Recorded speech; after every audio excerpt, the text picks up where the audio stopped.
Hello everyone, Louisa with you again, and today I will be telling you about project management lifecycle.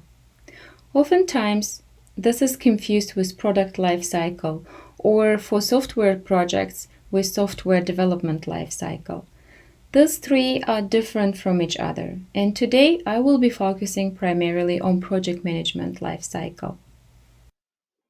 Before I do that, let me briefly tell you how the three are not the same.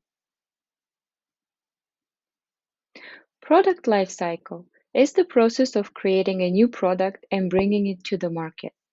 It usually goes through the following phases. Research and development.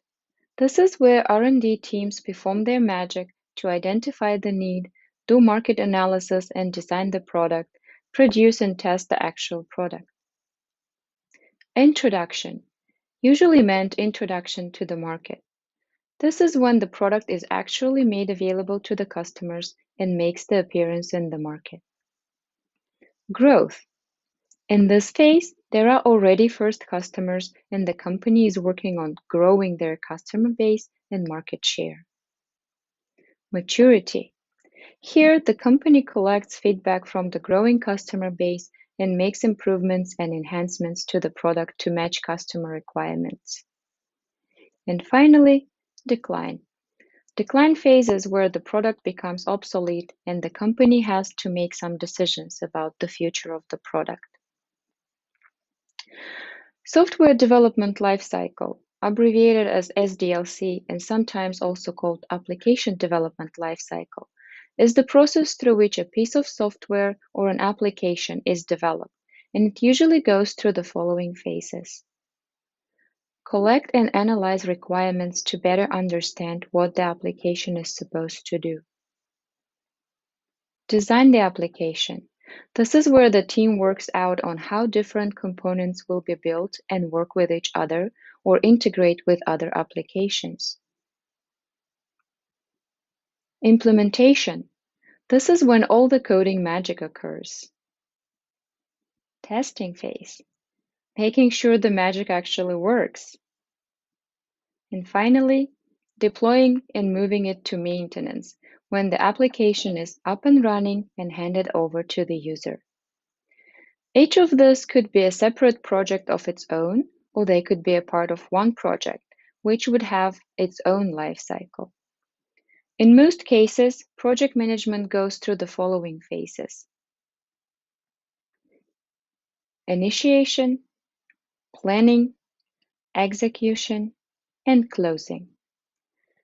I like to think of it as a person being born and going through the process of growing up. When in the childhood, the life is initiated. Then during teen and young adult years, one plans his future like going to college and getting a job.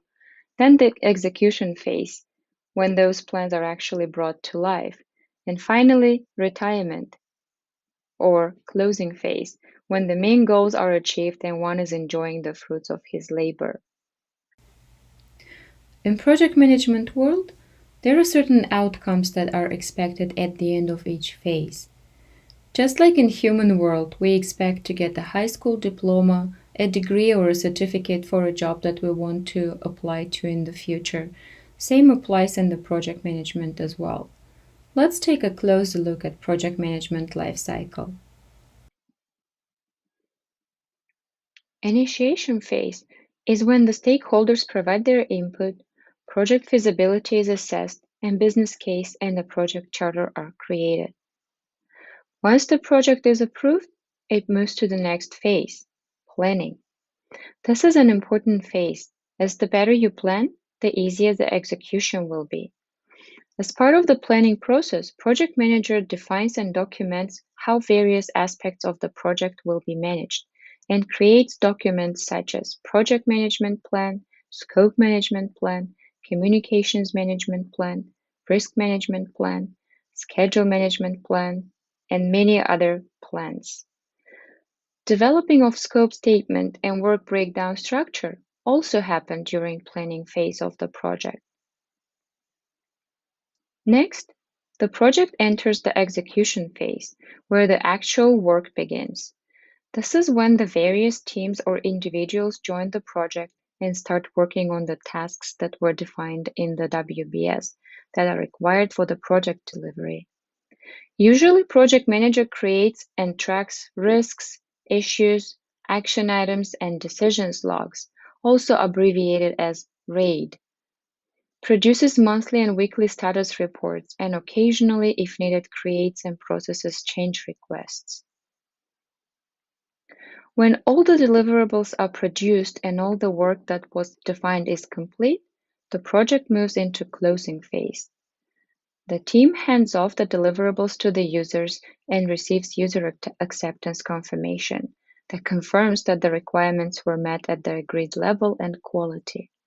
Another very important part of project closure is conducting lessons learned, also known as postmortem. This is where the team gathers and reflects on the project and identify what went wrong and how it can be avoided in the future projects, as well as what went well and can be used in the future projects to ensure success. This can also be done throughout the project, but in many cases it is done when the project is complete. This is also where the project manager releases resources from the project. I think it's time for me to close for today as well. I hope you liked this video. Let me know by commenting or liking the video.